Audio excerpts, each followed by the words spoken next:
Good morning. Good morning. Good morning. Hello. Good morning.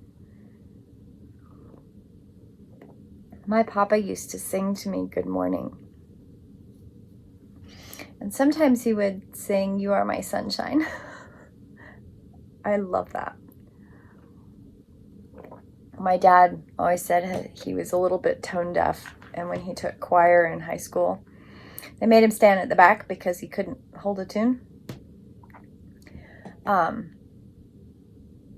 can commiserate with that in the sense that I can hold a tune and I know I can hear pitch and tonal value and all that wonderful stuff, but I can't harmonize.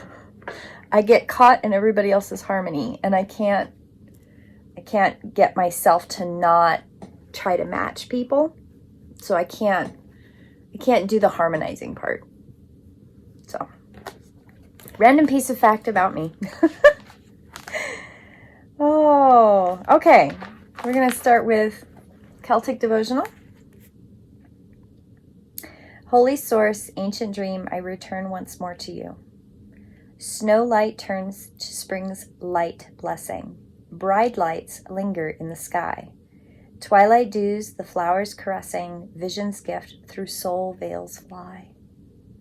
As the spring rises from winter's fastness, so do I call upon the teacher of my soul to reveal to me the secrets that lay hidden in this day. May the revelation of my hidden motivations lead me to better discrimination. Truth, mirror of truth, in you all things are revealed and justly answered. Although you are just, be merciful as I enter your clear reflection. I am dazzled by your beautiful and unchanging stillness. May the light of your truth lead me to the heart of this night's mystery. I give thanks for the gift of my abilities, especially for place of peace. May I fully respect my gifts and walk in their pathways with the help of the holy ones. I thank the encircling powers of the crafts for protecting my soul this day. I remember my inspirers, artists, musicians, dancers, writers, thinkers, and dreamers who gladden the spirit. May they ever keep open the doors between the mundane world and the realms of joy. There are many who are without mother, father, or friend to nurture and encourage them. May the Holy Ones surround them with love and blessing this night. With the help of the Owner of vocations, I reconsecrate my being to the discovery and implementation of my life's purpose. May my life be an inspiration to all things. I love that. Okay. Today's card is Restore and Replenish. Restore and Replenish. While I'm thinking about it, I ordered a new set of oracle cards. We're almost at the tail end of these ones, so we're going to be starting a new set here soon. I'm so excited. Restore and replenish. You are in need of something so much more than deep and deeper than rest. You need restoration, replenishment, and revival. The 3 R's. This will not necessarily come from lying about somewhere, taking a moment out of your day or evening activities. It's more likely you need to gain this by breaking with your routine completely and doing something different. You need variety, spice, and some change to bring fresh energy to your body, mind, and heart. You need to restore and to revive yourself by changing the usual flow of energy through your being. You could stimulate this process by going to a different place, meeting different people, and taking different actions. You can return to your regular routine and time if it feels good for you. However, it's now time to move without pushing yourself beyond what is known, comfortable, and familiar. This oracle comes as a message from the great loving guardian, which is life itself. You have been working really hard to accomplish you have been working so hard and have accomplished so much. However, you often sell your accomplishments short. Life is telling you it is time to put down the paintbrush, the pen, the endless lists, and the thinking mind and get into your body. Take the time to experience yourself and nature, remembering just how to be. This is a confirmation that you are in an important transition phase between one level experience and the next. I think the thing about restore, replenish, and revive, I love that. Restore, replenish, and revive. I love that. I think I need to put that on my wall somewhere. Restore, replenish, and revive. I think this is the thing. Like, we talk about all the time, resting, making sure you do self-care, which I'm teaching a class on that if anybody's interested. 5 pillars of self-care. Yay! And it's here in Bozeman, and it's weekend after next, and I'm so excited. So restore, replenish, and revive. The thing is that it's not just about making sure that you're rested, quote unquote, right? It's that you can rest and you can be taking your weekends and resting, or you could be filling every single day of your month, right? You gotta break out of that every once in a while and just do something totally different to shift the energy so that you feel like you're connected. And you also have to shift the energy to make sure your energy doesn't get stagnant in what you're doing, especially if you're any kind of creative person. Now, everybody has the ability to tap into their own creativity. It's not just artists. We all have the potential to tap into our creative connection. And to do that, sometimes you have to break out of what people would think of as the rut. You know, like, you don't have to do necessarily something drastic. Sometimes it's taking a day off work in the middle of the week just to have a day that breaks up your week, to break up the energy so that you don't get burnt out. Sometimes it's adding a new hobby. Sometimes it's taking an old hobby away that doesn't serve you. Sometimes it's making a different kind of food. Sometimes it's just ordering a different kind of food. Sometimes it's reading a book that you would not normally read. I'm actually in the middle of a book that I haven't read that kind of book in at least 10 years. I am having so much fun. The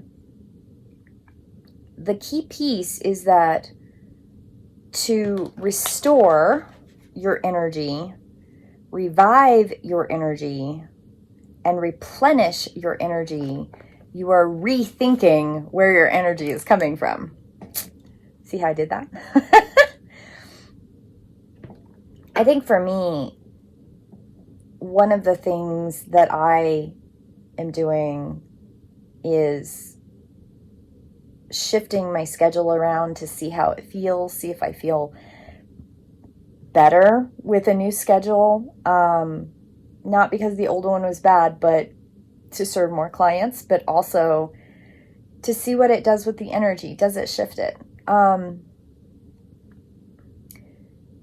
also looking at, when am I doing different parts of my business, like background stuff? Like, when am I doing my bookkeeping, and when am I doing my advertising, and sitting down and doing the really boring parts of creating posts weeks in advance? When am I putting the energy into that? And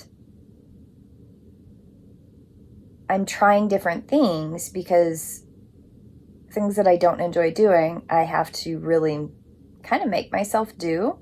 So I want to make sure that I have good energy when I'm doing it. Resting doesn't always mean taking an extra hour of sleep at night or going to bed early. Sometimes you need a nap in the middle of the day or later in the day. Sometimes you don't. Sometimes it's picking up a new art project. Sometimes it's finishing an old art project. It could be anything. There are times when I need to break out of a confined writing rut, and I'll write letters. I'll start penning, actually with pen and paper, and write people snail mail letters, and I'll pop them in the mail. Because that helps me share. It helps me feel like I'm getting the energy going for what I'm writing. And it also shares with somebody a little bit of tit-tat, whatchamacallit, you know. Restore, replenish, and repair. The other part is, so it's reviving your energy, it's replenishing your energy, it's restoring your energy. You can't necessarily just do that all the time with having your weekends off or a long 3-day holiday. Sometimes you have to break out of it. I mean, there's a reason why people get vacation time at work. You need to take your vacation time. You need to say, okay, I'm going to take a week here and I'm going to replenish and I'm going to feed my soul. One of the things that Luke and my husband and I talk about all the time is, you know, sometimes he needs a week where he and I travel and we just go somewhere so that he can sword fight for a week and I can sit in a circle with women and sew or chit chat or learn some new skill. The funny part about it is he's not an extroverted person. He's very, very introverted. So for him, revival and replenishment come through action of swordplay and talking about techniques and the history of swordplay and the action of swordplay. And for me, I get my replenishment in other ways. The other thing that I've noticed that for me is if I don't do healing sessions, I'm just doing readings and I'm not doing any healing sessions, I don't have enough replenishment and restoration through that. I love doing readings, but I like to do the healing part, and that part is nourishing for me and it's revitalizing for me. And I find that because I'm energy sensitive and I do a lot of transmutation of energy, that the healing part keeps that transmutation fresh and it keeps the energy flowing and it keeps movement in my life energetically. So everybody's replenishment and revival and nourishment is different. I just think it's a valuable thing to make sure that you're implementing into your life, whatever your life looks like. I think the other thing is that when I found out I had autism a couple years ago, 3 years ago now, one of the things that I came to a place of peace about within myself, that it took me a while to be okay with expressing it, was that neurologically, like the way my brain works, I've struggled with this my whole life. I go trying to keep up with everybody else, and then I fall apart. And I knew that it was unsustainable, and there were times where I would work and then I would literally get sick because my body would become sick, saying, okay, now it's time to slow down. Now you can't do that. One of the best jobs I ever had was a 4-day work week. The downside is I was sometimes doing, instead of 8 hours a day, I was doing 10 hours a day, which was not sustainable. And I've learned that for me, it's okay to do I'm okay with a 3-day quote unquote work week. And my 4th day needs to be like office stuff, right? Like posting memes, working on my books, scheduling, accounting stuff, quiet business things with no people. It's really, really important that my 4th day of my 7-day week be quieter things that aren't as people heavy. And that really helps balance out and gives me energetic replenishment time, downtime, but I'm still being productive. And then that it's okay then at that point to have 2 to 3 days of a little bit more fun. Now, what's happened, because I work for myself, is the last 3 or 4 weeks have been crazy business. what I've ended up doing is I've ended up doing 5 days of half work days, and then the other half of the days are sometimes quiet time. Sometimes it is working on business, but what's happened is that I don't do as well if I work 5 half days in a row. I actually do really bad with that because the other half of the day isn't replenishing and it's not restoring, it's panicking. I do much better chunking my days. So if I have 3 days of peopling, 1 day where it's office work, and then that 5th day is self-care, 100% self-care. That's my day. That's my day to get up and have a cup of tea and be lazy, maybe watch a weird YouTube show, and then do daily devotions, and then maybe write a little bit, and then do a little bit of art or food prep or whatever it is that I'm doing, or maybe just an extra long Epsom salt bath, because I need the restoration and the revitalization that comes from having a full day, that it doesn't matter what I do, it's for me.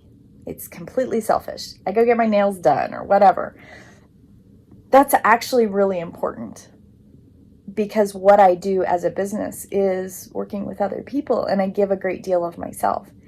And that is very rich for me. It's very restorative for me. It's very enriching for me, and I have a great deal of bliss and happiness with it. But my body, my physical body, can't give as much as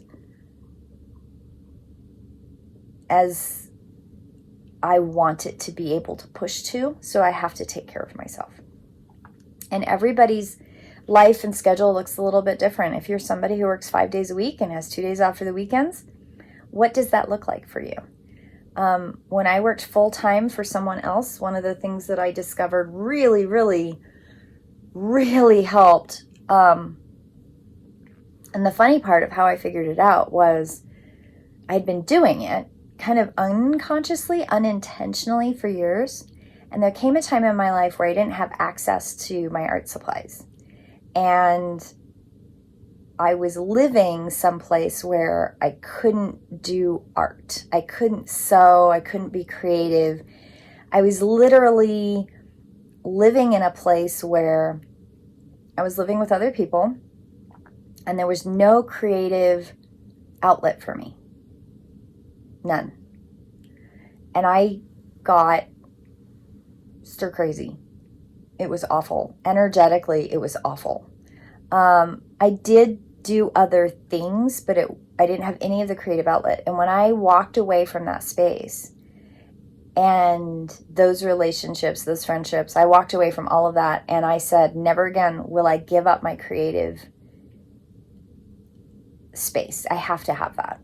And I have maintained that, even living in my truck at one point, even living in a super, super tiny basement with my husband at one point. I still had my portable little embroidery project or sewing project because it was really easy to do. I had my little watercolor pad that was in the glove box of my truck. I learned that no matter where I go, I have to be able to transmute energy every day.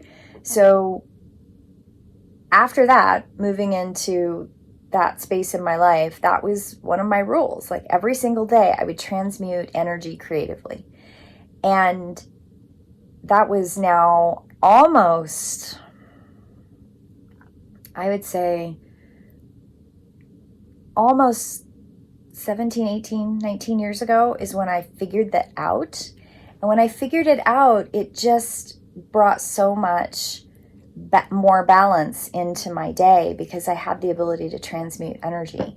Whether I'm beading something small or watercoloring or whatever it is that I'm doing, I have to transmute energy every single day. And finding that out was an accident, but it brought so much balance into my life. So it's an idea. Have a beautiful day, my friends, and I'll see you tomorrow in prayer. Blessed be.